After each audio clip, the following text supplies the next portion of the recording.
Soy Fernando Díaz Villanueva. Hoy es 2 de enero de 2019 y esto es La Contracrónica.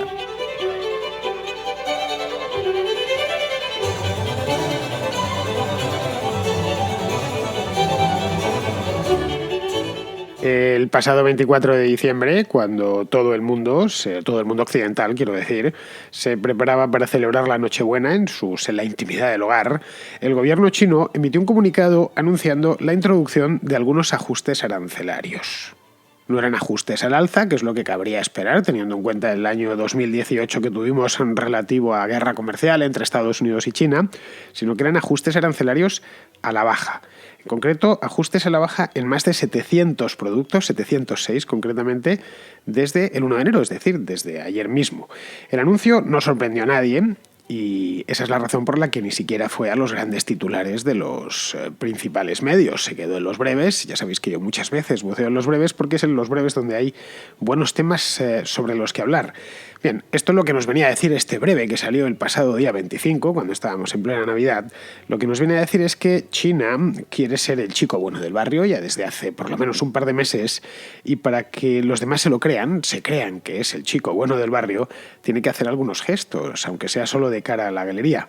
Este de la bajada de aranceles, que según informaron también el pasado día 24, continuará en el próximo mes de julio, este mismo año, con nuevos productos que van a incluir dentro de este ajuste arancelario. Algunos incluso les van a poner de arancel cero. Este era uno de los anuncios más esperados por lo menos desde hace un mes, si no desde antes. De nada sirve, evidentemente, jurar y perjurar que se cree en el libre comercio, en las bondades del libre comercio, como hace Xi Jinping, el presidente de China, siempre que puede, y luego no predicar con el ejemplo, de ahí que fuese tan esperado, como os decía. Quizá en esto consista la tregua que el mandatario chino y Donald Trump pactaron, de manera informal, eso sí, en la cumbre de Buenos Aires del mes pasado, o quizá se trata de algo más. Vamos a verlo.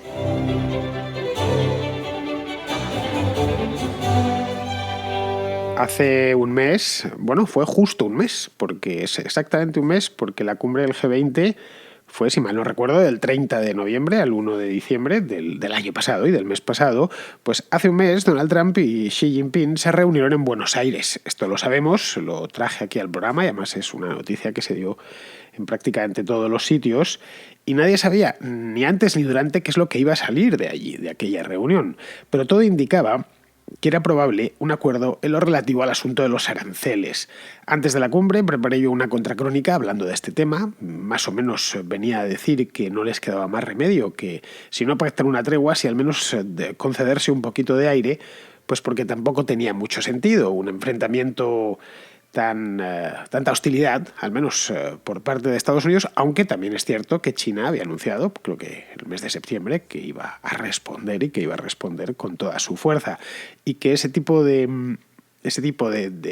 dialéctica al final se termina trasladando al mercado y no le hacen bien ni a China, ni a Estados Unidos, ni por supuesto al resto del mundo. Es decir, a fin de cuentas, el comercio mundial es uno de los vectores que mueven literalmente el mundo, y no es cosa de fastidiarlo porque sí, porque a un líder o a otro, por muy poderoso que sea, le apetece. Si estas cosas se tienen que hacer, y a veces se tienen que hacer ajustes arancelarios, esperemos que siempre sean a la baja, lo suyo es hacerlo en un ambiente mucho más tranquilo y no tan crispado como llegó a estar a lo largo del año pasado. Bien, como bien sabemos, en la cumbre del mes de diciembre, la cumbre de Buenos Aires, no se anunció nada formalmente, salvo el clásico politiqués de todas las cumbres, pero vamos, al no saltar Donald Trump con ninguna extemporaneidad de las suyas por Twitter, todo indicaba que algo habían acordado. No lo sabíamos con certidumbre, luego sí salieron algunos comunicados, pero no eran tampoco excesivamente precisos, pero que al menos se habían concedido aire. No se hablaba, aunque se hablaba de manera informal de tregua, pero no se hablaba de manera formal de tregua en ningún momento. En este aspecto, como en muchos otros, no solo en el comercial, Donald Trump es un tipo extraordinariamente predecible. No solo es que es completamente incapaz de disimular cuando algo le desagrada. Eso se le puede ver, lleva ya 2 años en el poder y le hemos visto en todas las situaciones imaginables. 2 años y el 50% de los fotógrafos del mundo detrás de él.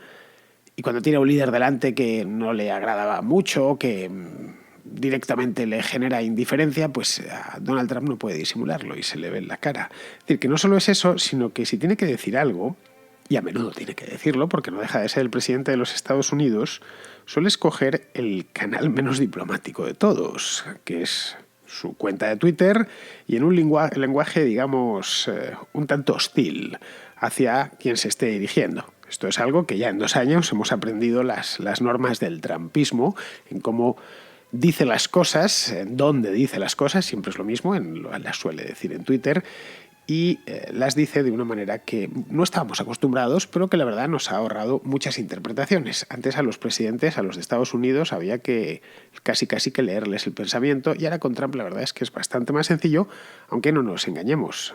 Donald Trump interpreta siempre un papel porque él básicamente lo que es un hombre del espectáculo y un actor por encima de todo. Es decir, que si leemos muy enojado en Twitter no significa que lo esté, ni que sienta esas palabras que está diciendo. Es la manera que él tiene de actuar, y a poco que conozcamos sus antecedentes como estrella de la televisión, vemos que sigue haciendo la serie aquella del reality ese que hacía, El Aprendiz se llamaba, utilizando el mismo tipo de lenguaje. Pero vamos, que esto está bien, volviendo a lo que decía, está bien porque nos ahorra bastantes quebraderos de cabeza, y además es que no sucedía con su predecesor, con Barack Obama.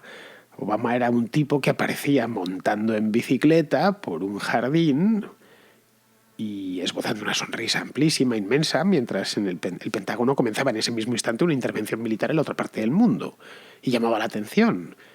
Estaba enviando el gobierno de Estados Unidos 2 mensajes que eran disonantes. Con Trump no sucede, y eso, como os decía, es una ventaja.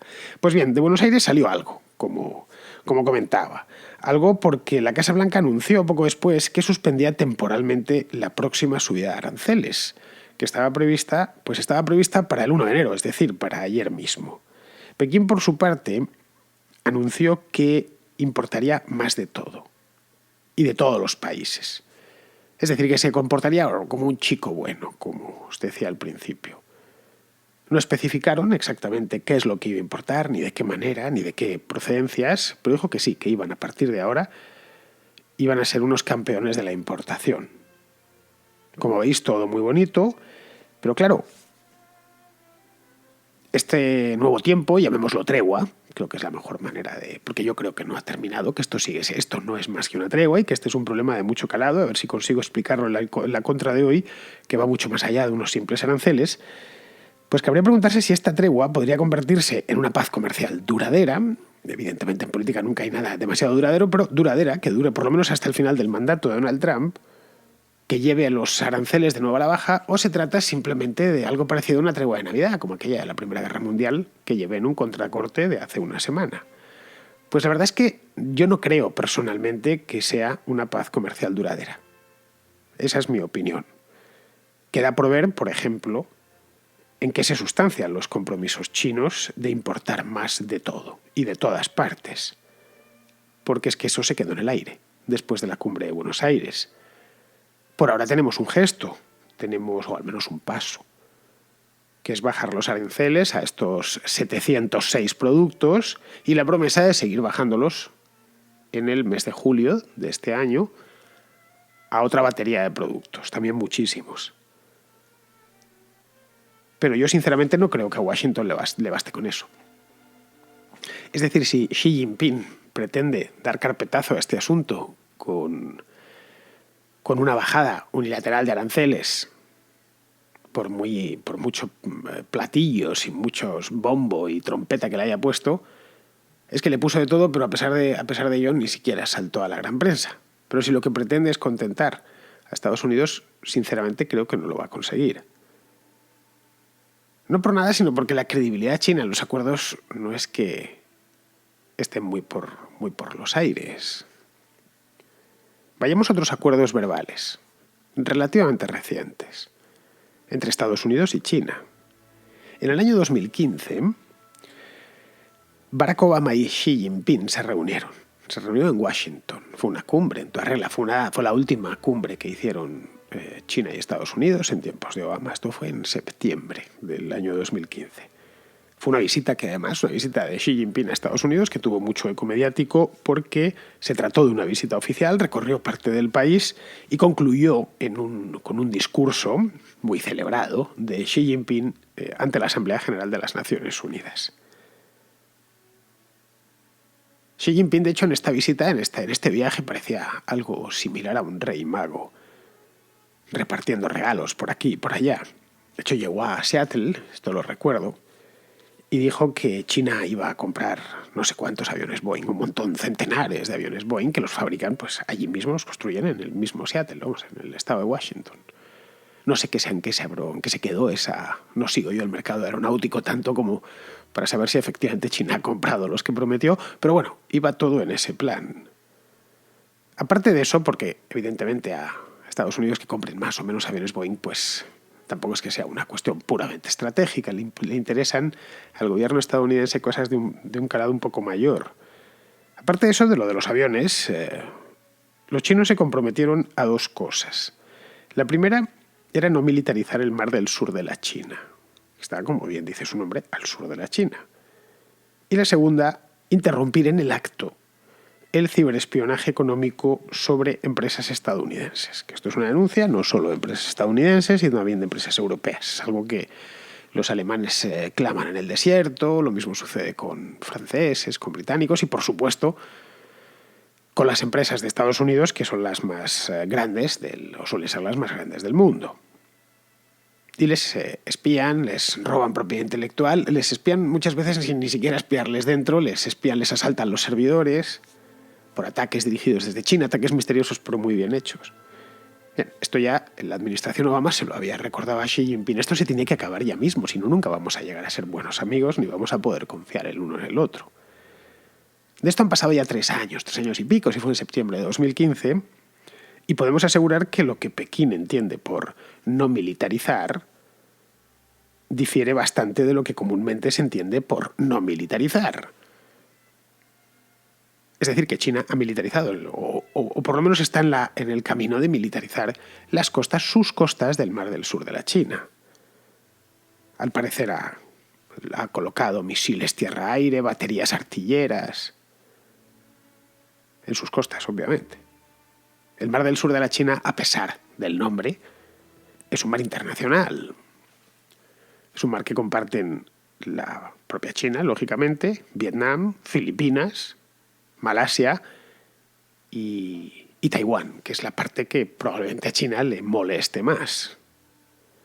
Idem con lo del ciberespionaje, que no solo no se ha detenido, sino que a juicio de los especialistas ha crecido bastante en los últimos años.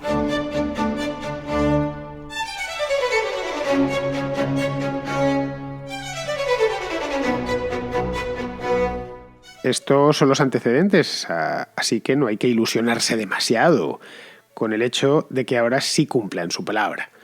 Es decir, si no lo cumplieron en aquel entonces, en una ocasión pues magnísima, como fue aquella visita de Xi Jinping a los Estados Unidos, con una relación envidiable que tenía en aquel entonces, Obama hizo todo lo posible por agradar al gobierno chino durante sus 8 años de mandato.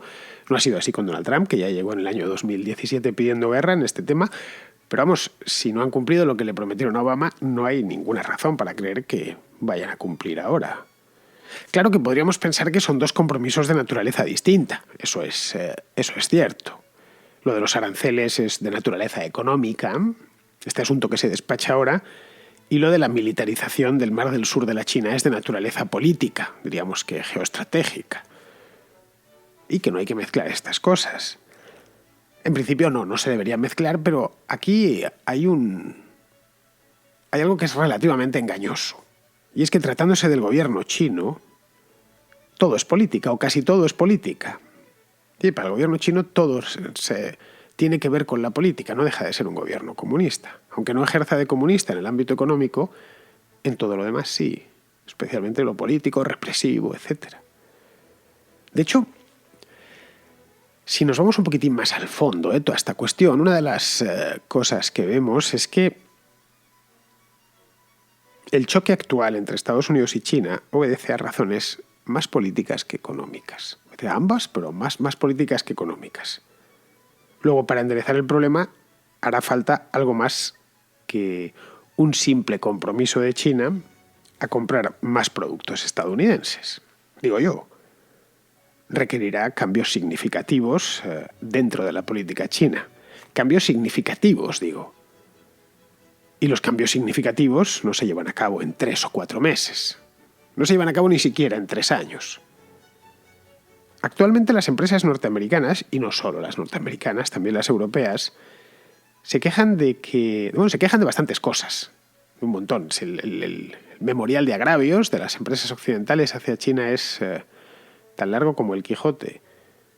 Las empresas conjuntas, por ejemplo, que se montan entre sociedades chinas y sociedades occidentales, estadounidenses, para el caso, obligan a una de las partes a transferir tecnología. Obligan. Y además eso lo vigila el gobierno de manera escrupulosa. La manera en la que el gobierno chino presiona a las empresas extranjeras para que otorguen a las chinas licencias tecnológicas es otra de las quejas. El hecho mismo de que para poder entrar en el mercado chino se tenga que hacer mediante un socio local. Eso, por ejemplo, no es necesario en Estados Unidos o no es necesario en España. En China hay que hacerlo. Y, por supuesto, con ese socio se tiene que compartir todo y no solo la contabilidad. De hecho, la contabilidad es lo que menos les interesa. Les interesan otros temas.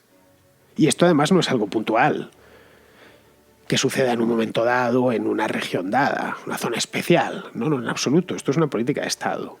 Una política de Estado y de largo plazo por parte de Pekín. No son caprichos puntuales de burócratas. Llevan 20 y tantos años haciéndolo. Y forma, digamos, parte esencial de su política industrial. Es, de hecho, el pilar de su política industrial. Lo de apropiarse de tecnología es algo que viene desde los tiempos de Deng Xiaoping, cuando hizo el primero de los grandes planes. El último estamos en él, creo que se llama Made in China 2025, una cosa así, el de Xi Jinping. Pero es que Hu Jintao también hizo uno, etc. Y todos llevan incorporado esta apropiación de tecnología ajena, tratando de jugar con ventaja, etc. Llevan desde los años 80 tratando de disponer de tecnologías punta, evidentemente, pues como la tecnología aeroespacial, los nuevos materiales o las telecomunicaciones, por supuesto. Esto obviamente tiene un significado político, que es lo que os quería decir antes. En tanto que el objetivo confeso del régimen chino, es que en 10-15 años aproximadamente China esté más avanzada tecnológicamente que Occidente. Si no haces todos estos planes. Algunos dicen incluso que su gran proyecto existencial como Estado, es que para el año 2049, que cumplirá 100 años, la República Popular de China puedan decir que son el país más rico y poderoso del mundo, incluso en el aspecto militar. No sé, esto es lo que dicen algunos por ahí, ya veremos. No sé, quizá, no digo yo que dentro del régimen chino algunos lo hayan soñado, pero vamos, nunca lo han puesto en negro sobre blanco. Y si lo han puesto en negro sobre blanco, no se ha filtrado a la prensa. Esto, claro, puede ser que lo consigan o no. Si lo consiguen, que eso está por ver, será en buena medida gracias a la rapacidad muy bien orquestada de sus empresas y muy bien orquestada por parte del gobierno durante medio siglo. Es esta rapacidad la que probablemente no se tolere de aquí en adelante. Ni por China, ni por Estados Unidos, ni por sus socios. Es decir, no solo por Estados Unidos. Hay muchos países europeos, como os decía, como la propia Alemania, que está hasta la coronilla de esto. Evidentemente, con el no se va a tolerar más esto, hay que hilar fino. Hay que hilar fino porque es un proceso de largo plazo. Hay que hilar fino para no desencadenar una catástrofe en forma de guerra comercial de la que ninguna de las dos partes va a sacar nada bueno. Por de pronto Trump se puede apuntar a las cachas de su revólver una victoria significativa. Cuando anunció el endurecimiento arancelario, esto fue al poco llegar al poder, además. Luego otra cosa es que ha tardado unos meses en hacerlo, pero bueno, lo anunció en campaña, qué caray. Todos se le echaron encima. Pero bueno, pues esto no puede ser, no está bien subir los aranceles porque esto interrumpe el comercio internacional. Yo incluso lo reprobé. No me parece bien que se suban los aranceles. Es más, creo que no deberían existir los aranceles. Que los comerciantes deben poder comerciar entre ellos sin ningún tipo de impuesto. Impuesto al comercio, vamos. Esto de anunciarlo una y otra vez y al final, por supuesto, hacerlo, era una de las maneras de hacer algo que se tenía que hacer ya. Una de ellas, la que escogió Trump. La manera que era previsible en una persona como él, la del manotazo encima de la mesa, que es su estilo. Él hace las cosas así. Y además no creo que mientras sea presidente del gobierno de Estados Unidos tenga intención alguna de cambiarlo, porque es su manera de abordar una negociación. Yo creo que para todo. En sus negocios privados las abordaba así. Quizás sea la razón por la cual se dio tantos castañazos en el pasado, no lo sé. Pudo obviamente hacerse de un modo más suave. Aunque claro, quizá exista la posibilidad de que de un modo más suave los chinos no lo hubiesen entendido. A Obama le dejaron literalmente en pelotas después de aquella cumbre de 2015. De cualquier manera, creo que la cuestión es que esto va más allá del comercio. Que el comercio no deja de ser una parte, una capa del problema. El gobierno chino se las ha apañado para aprovecharse de las muchísimas ventajas del capitalismo sin aceptar muchas de sus reglas más importantes, que lo conforman como tal. Nunca ha dejado, por ejemplo, fluctuar libremente su moneda. Podréis decirme, no, pues el yuan flota. Sí, flota, y no desde hace mucho tiempo, pero flota en una banda cambiaria muy estrecha, que además Pekín cambia esa banda cambiaria según le conviene, en función de sus intereses y de sus necesidades puntuales. Vamos, ningún otro país hace algo así. Ni Estados Unidos, ni la Unión Europea, ni Canadá, ni nadie. Y de hacerlo supondría un escándalo. Y se llevarían un buen tirón de orejas. Pero a China, en cambio, se le ha consentido. Se le ha consentido porque producía mucho, porque producía muy barato, porque dinamizaba mucho el comercio internacional en tanto en cuanto ponía en el mercado mundial muchos productos a muy bajo precio. Bueno, y también porque era un mercado emergente. Y con los mercados emergentes se consienten estas cosas. Pero es que China ha dejado de ser ya un país emergente. Ya ha emergido. Completamente, además. Es la segunda economía del mundo. Es decir, que ya se ha acabado la tregua, la otra tregua. Y debe empezar a utilizar, y eso es lo suyo, las mismas reglas que los demás. Noticias Mierder. La noticia que no te interesa, pero que estás deseando escuchar. Porque en la Contracrónica sabemos que reírse es un asunto muy serio. Hoy traigo no una, sino dos noticias mierder, para que el primer día laborable después de Nochevieja sea algo más llevadero. Ya sabéis, la cuesta de enero que empieza, no todavía, en España no empieza hoy, empezará el día 7 de enero después de Reyes, pero vamos, estamos empezando a ver ya que cada día cuesta un poquito más. Pues bien, como hoy es el primer día en el que se trabaja, me he traído dos noticias mierder que sé que os gustan bastante. La primera me la envía José Fernando, que es un oyente de Colombia, y nos cuenta lo siguiente. Le envío esta noticia que me tiene literalmente alucinando en colores. No, la verdad no comprendo lo del término masculinidades no violentas. Es alucinante a lo que estamos llegando. Saludos, me encanta su programa, siempre lo escucho y muchas gracias. Bien, lo que me envía Fernando por WhatsApp es una fotografía, es un recorte de periódico de papel, en el que aparece un taxista mostrando una chapita de estas que se pegan en el parabrisas que dice taxista en equidad de género. Y debajo, en el pie de foto pone: desde el pasado 5 de diciembre, los 25 taxistas capacitados en equidad de género están rodando por las calles de Cali promoviendo masculinidades no violentas. En 2019, más conductores serán capacitados. Pues no sé, mira, José Fernando, a mí lo que más me ha llamado la atención no ha sido lo de la masculinidad no violenta, sino lo de los taxistas capacitados en equidad de género. Esto me ha dejado de una pieza, Porque a un taxista lo que le pides es que te lleve de un sitio a otro con seguridad y con rapidez. Bueno, y que el carro en sí esté limpio, nada más. Solo le pides eso y que no sea muy caro. El resto, la verdad es que no te importa lo más mínimo. Te da igual que el taxista sea de Hare Krishna, mormón, aficionado a la pesca con mosca, que haga lo que le venga en gana. Pero vamos, lo mejor de lo que me envías es la foto. La foto es mundial, es de premio. Es un tío con bigotillo, camisa azul eléctrico y corbata amarilla, que vamos, que yo a ese taxi no me subo porque un tío así trae mal fario. Yo voy por las calles de Cali, veo a este hombre y no me subo a su taxi. Sea especialista, esté capacitado o no esté capacitado en equidad de género. Lo que no esté capacitado es en equidad de buen gusto, eso desde luego, porque no hay más que verle. Lo que voy a hacer es poneros la imagen, es una pena que no os lo pueda enseñar por la radio, pero iVoox sí me da la posibilidad porque desde hace un par de meses está en pruebas una cosa que se llama el muro, que podréis verlo en iVoox, que he subido un par de fotografías para probar si funcionaba. Yo os voy a subir esta imagen que me manda José Fernando desde Colombia y a ver si mañana la subo a mi cuenta de Twitter y la podéis ver todos. Bien, quizá esta noticia de Cali nos parezca un poco loca. Y la verdad es que es un poco loca. Pues bien, al lado de la que acaba de tener lugar, de hecho, ahora a final de diciembre, esta noticia de Cali es nada, es la sensatez personificada. Esta me la pasa Ricardo, que no me ha mandado nota de voz, y va de lo siguiente. Bien, una concejala de Podemos en Bilbao, que se llama Carmen Muñoz, casó hace 2 días a 15 mujeres.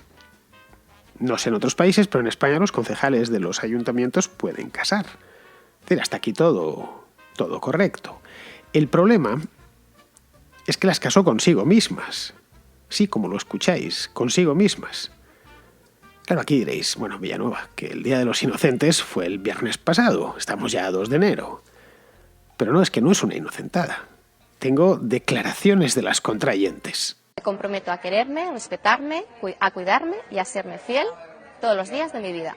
Pues nerviosa, contenta, emocionada, excitada, así como una mezcla de muchas cosas a la vez, la verdad. Antes de eso asistieron, al parecer, a un cursillo prematrimonial en el que aprendieron cosas como esta. Sobre todo el compromiso conmigo misma, ¿no? Y la preocupación, por otro lado, de decir, no me puedo fallar. Yo también espero que no se falle a sí misma porque la buena mujer ha hecho ya una inversión antes de casarse consigo misma.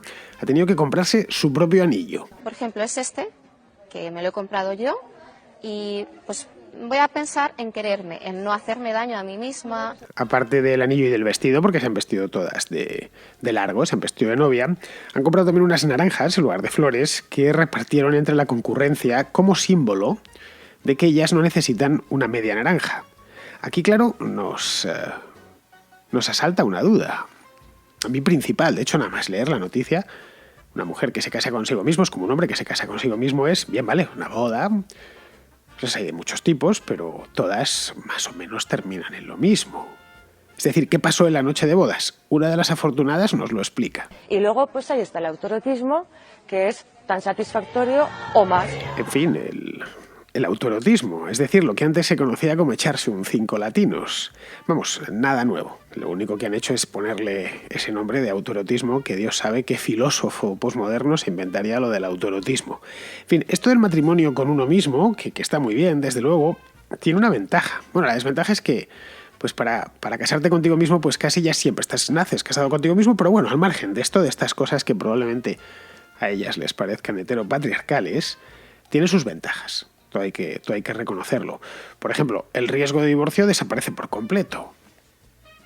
También el de violencia de género no puede existir. No sé, a lo mejor si eres un poco torpe y te caes y te das un golpazo contra el suelo, ¿cuál de las dos partes de ti mismo ha sido el culpable de la caída? ¿Qué sé yo? Aquí se abre todo un dilema moral. En fin, quizás si la concejala de Podemos en Bilbao, Carmen Muñoz, nos lo pudiese explicar, yo sinceramente se lo agradecería mucho. Es más, estaría dispuesto a hacer con ella, no sé si una contracrónica entera, no sé si el tema da para tanto, pero sí por lo menos a terminar el programa charlando con ella amigablemente y que me cuente esta historia. Muy bien, pues vamos a terminar. Ya os dije que las eran noticias mierder de primerísima categoría. Vamos a terminar ya que estoy mirando el contador de tiempo y me dice que me he pasado, como siempre. Vamos a terminar con Pizarro, que nos va a hablar hoy del cierre del gobierno de Estados Unidos. Los gobiernos tienden al déficit y a la deuda. Es la naturaleza de quienes gastan el dinero de otros y de quienes proyectan megalomanamente. Los gobiernos estadounidenses no carecen de estas tendencias y el gobierno de Donald Trump en particular tampoco. Los Estados Unidos tienen margen aún para endeudarse, pero para cuadrar el déficit presupuestario, el Gobierno y el Congreso han de consensuar unos mínimos acuerdos que no se dan en esta ocasión. El cierre parcial de la Administración Federal no es la expresión de ninguna debacle económica. Tan solo es la muestra patente de que los políticos pueden anteponer sus diferencias al normal funcionamiento del Estado, pues entienden que no están para servirle, sino para servirse de él, publicitando y promocionando sus intereses de partido. Las caras de los funcionarios y las de los tributarios a los que se les niegan los servicios, que son la excusa que justifican los impuestos, han de ser la de quien ve cómo vive bajo millones de reglas impuestas por otros y que resultan resumibles en dos: acata y calla. Un cordial saludo de Pizarro. Muy bien, queridos amigos, pues hasta aquí ha llegado este segundo programa del año, así que ya sabéis, si os gusta la contra y os gusta escucharla a diario, que sepáis que mañana, que será jueves, yo estaré por aquí con mi programa, con mi contracrónica, que también es vuestra, por cierto, y espero que vosotros estéis allí. Hasta mañana, amigos.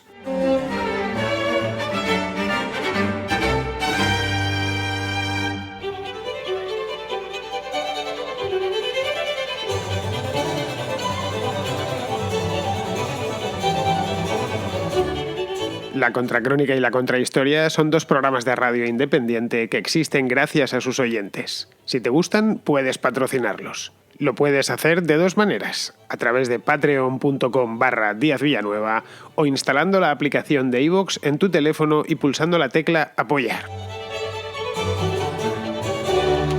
Solo por ser patrono podrás escuchar El Contrapunto, un programa musical distinto a todos los demás. Pero, sobre todo, hazte patrón para que la Contracrónica y la Contrahistoria se sigan emitiendo por los siglos de los siglos. Amén.